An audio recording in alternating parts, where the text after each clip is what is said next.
that for your mum? It's for mum? Mum. Do you love your mum? When I was a kid, there was nothing more important to me than my mum. My mum was the reason I made my first ever craft. I used pencils, scissors, glue and paper, and I also made one hell of a mess. But when I gave her my first handcrafted card, she rewarded me with the most sincere and excited reaction.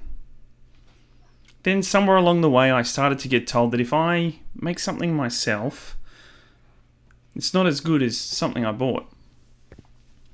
And what started as heartfelt gifts of gratitude made by little kids slowly turned into Hallmark cards and purchased trinkets. Then when I started woodworking, I made my mum a chopping board. I took the effort to make a nice end grain chopping board. But in my early woodworking days, I made design decisions that ultimately compromised the board's integrity, resulting in a big split down one side. I keep offering to my mum to go and fix it, but she always says, "Darling, what would I do without this in my kitchen?"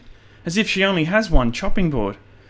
I know she has others, but she always prefers to have this chopping board within the easiest reach, even with its imperfections. And it got me to thinking, when did buying something become more important than spending our time and our effort on making a gift? So I decided, since there aren't many people more important to me than my mum, that I would take the time and the effort and the care to make my mum a gift for Mother's Day. Now, admittedly, my craft is a little more complex, but I use similar tools and materials. They are just a little more grown up. My scissors are bigger, my glue is stronger, and my paper is a little more woody. And with the simple idea, I go to work. Now, my mum put up with about 12 years of cheap and tacky salt and pepper shakers for Mother's Day from each of her 4 kids. There were all sorts: Christmas trees, Dutch windmills, little houses, married couples, the different types of things that an 8-year-old could afford on their meagre 50 cents a week pocket money. And why did we think she loved salt and pepper shakers so much? Because she had so many of them. Every Mother's Day, we would all love to hear our mum ooh and ah over these spice-dispensing tokens of our love. It wasn't until we were older that we learned how much she didn't actually really care for the novelty seasoning shakers, when she unceremoniously tossed them out one day. And we asked her, "Why are you throwing them out? We thought you loved salt and pepper shakers." And her answer was simple. "Oh, love, it was never the salt and pepper shakers." Now, there's nothing wrong with a well-thought-out gift, but she reminded us all that day how much more she valued the intent of the gift. You see, when I make something, when you make something, it contains more than the materials and the designs that we've chosen. It has so much more. It has our time, it has our thought, it has our effort and our care. Each thing we make carries a small slice of us inside it. But somewhere in our first year of school, the world tells us that it's no longer good enough to make your own mum a gift.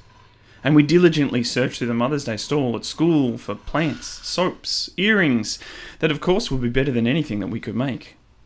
And you see, that is the moment where we start to buy into the lie that what we make isn't good enough because it may not be perfect. And you know what? It's not fair.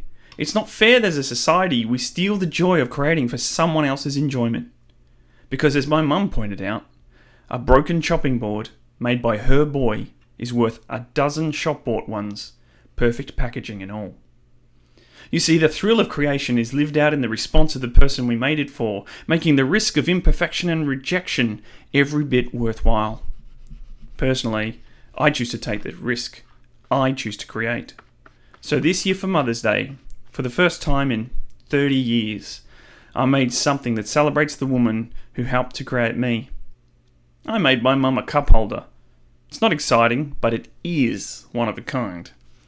It's made from walnut and Victorian mountain ash, and it is beautifully handcrafted. And all the while I am making this symbol of my affection, I hope that my mum's reaction will be like it was when I was just a little kid. And her reaction did not disappoint. Come on, Bubba. Let's go find Ma.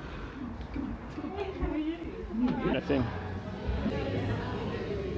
Happy Mother's Day, Ma! The top one's from Carmel, the card's from Daniel, Oh. and the bottom one's from me. Oh, I love that one. So you can do your hot chocolates and stuff. Oh.